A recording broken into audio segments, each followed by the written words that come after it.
नमस्कार दोस्तों, जय मां भारती। क्या पाकिस्तान को तबाह और बर्बाद करने के लिए, पाकिस्तान के टुकड़े टुकड़े करने के लिए उसके साथ युद्ध करना जरूरी है?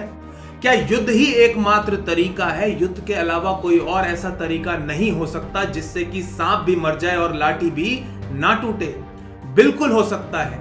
आज के वीडियो में ऐसे ही एक तरीके को समझने का प्रयास करेंगे, यूएस वर्सेस सोवियत यूनियन का उदाहरण लेकर।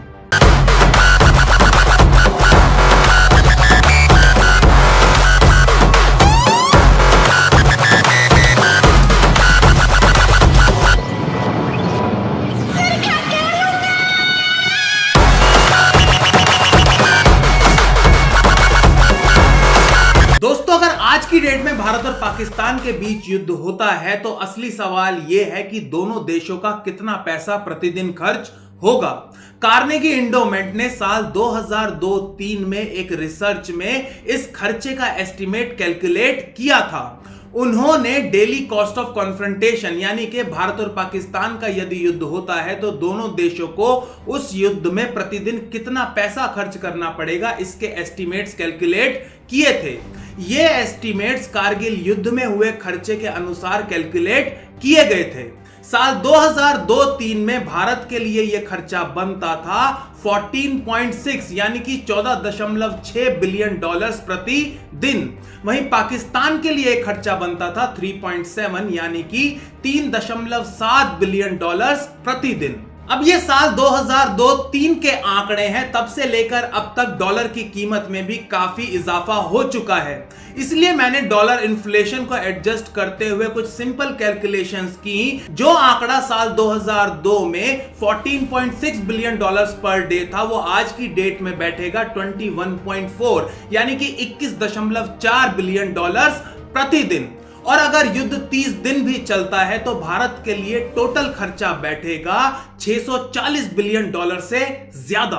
दोस्तों, आप सब लोग मुझसे कहीं ज्यादा समझदार हैं, मुझसे कहीं ज्यादा मामलों की जानकारी रखते हैं, इसलिए आप अच्छे से जानते हैं कि यह कितनी ज्यादा रकम है और इससे हमारे देश का कितना विकास हो सकता है। और पाकिस्तान के साथ युद्ध करके इस पैसे को बर्बाद करना ठीक वैसा ही है जैसे कि हम नोटों का ढेर लगाकर उसमें आग लगा दें।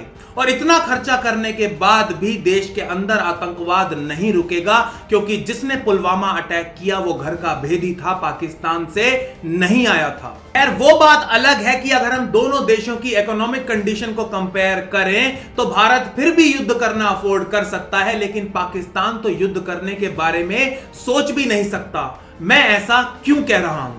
अगर हम फॉरेन एक्सचेंज रिजर्व्स की बात करें तो भारत के पास एट प्रेजेंट यानी कि आज के दिन 400 बिलियन डॉलर्स हैं, जबकि पाकिस्तान के फॉरेन एक्सचेंज रिजर्व्स मुश्किल से 10 बिलियन डॉलर्स के आसपास भी नहीं बचे हैं। दोस्तों, अगर बहुत ही सरल भाषा में बात की जाए तो फॉरेन एक्सचेंज रिजर्व का मतलब होता है कि किसी भी देश की जेब में खर्च करने के लिए कितने डॉलर्स पड़े हुए हैं।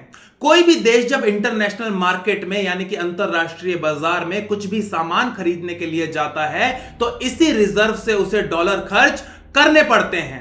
तो भारत का यह रिजर्व आज की डेट में पाकिस्तान के फॉरेन रिजर्व से 40 गुना ज्यादा बड़ा है। यदि दोनों देशों के बीच आज युद्ध होता है तो भारत बिना अपने फॉरेन रिजर्व को हाथ लगाए महीनों तक पाकिस्तान से युद्ध लड़ सकता है, लेकिन पाकिस्तान बिना अपने रिजर्व से डॉलर्स निकाले 2 दिन भी युद्ध नहीं लड़ सकता। और इसीलिए अगर युद्ध 10-15 दिन तक भी चल गया तो पाकिस्तान स्टोन एज में चला जाएगा। उसके टुकड़े टुकड़े होना निश्चित है, अटल है, इनएविटेबल है। लेकिन मेरा यहां पर व्यक्तिगत तौर से यह मानना है कि एक बर्बाद भिखारी को पूरी तरह बर्बाद करने के लिए हम अपनी मेहनत की गाढ़ी कमाई क्यों बर्बाद करें?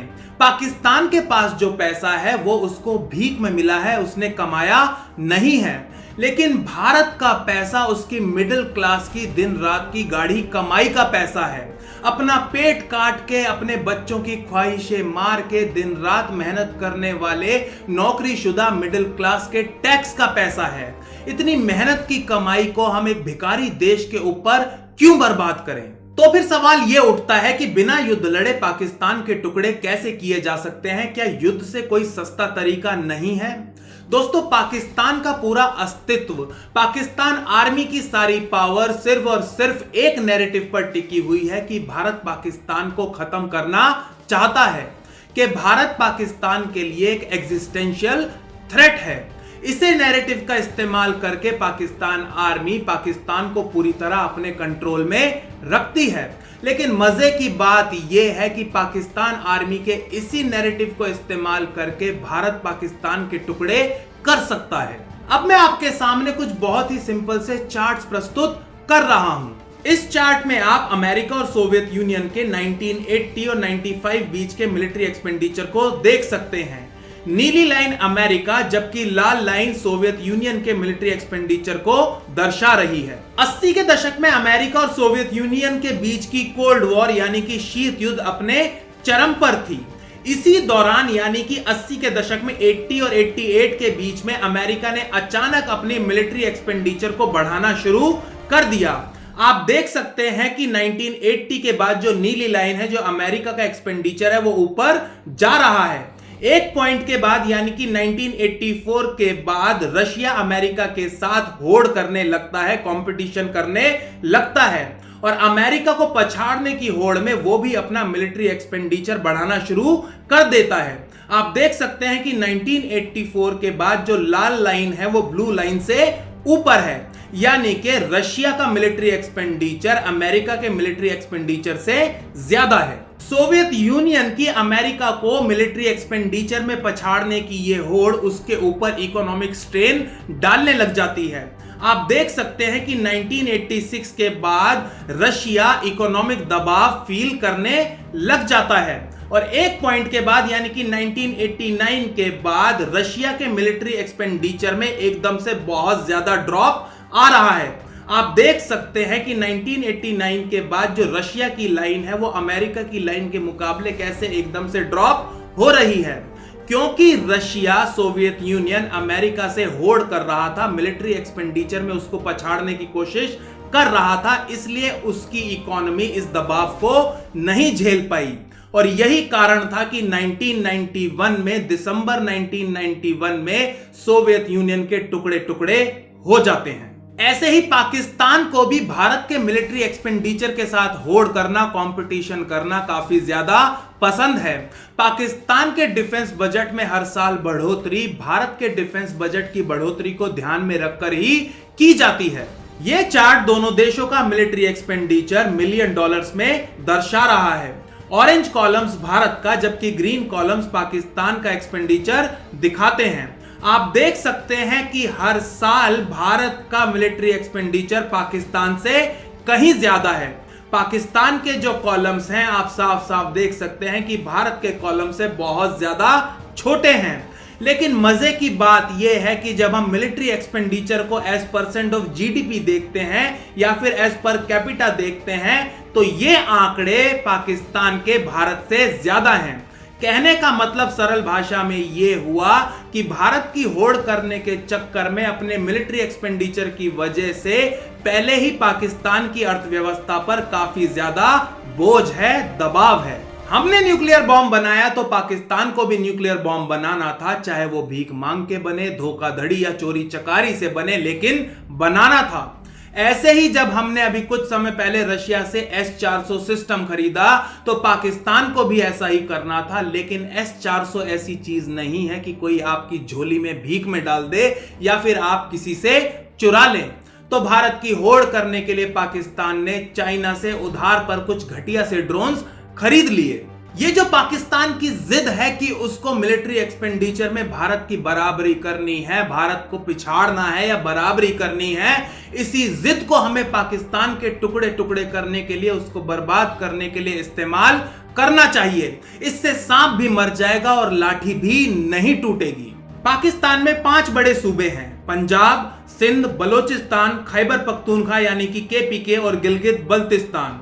बलूचिस्तान में पहले से ही आजादी की कई सारी लड़ाइयां चल रही हैं, बहुत सारे आंदोलन चल रहे हैं। वहां पाकिस्तान की आर्मी ने 1948 से जबरदस्ती कब्जा किया हुआ है और लोग वहां पर पाकिस्तान की आर्मी के जुल्म सितम से बहुत ज्यादा परेशान हैं और पाकिस्तान से अलग होना चाहते हैं।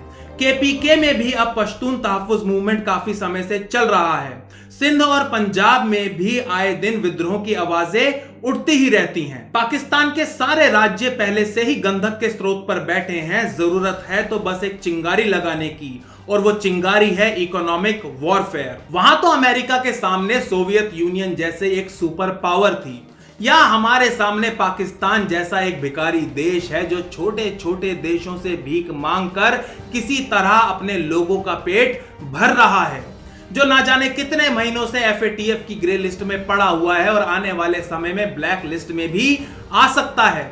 ऐसे भिखारी देश के साथ युद्ध लड़के हमें अपनी मेहनत की गाड़ी कमाई को ना तो बर्बाद करना चाहिए और ना ही अपनी आर्मी के वीर जवानों को अपमानित होने के लिए भेजना चाहिए।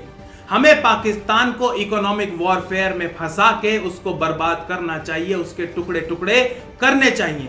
आपका इस बारे में क्या सोचना है? आपको क्या लगता है कि क्या पाकिस्तान के साथ फुल फ्लेज युद्ध करने की कोई तुक बनती है? प्लीज मुझे कमेंट्स में बताइए।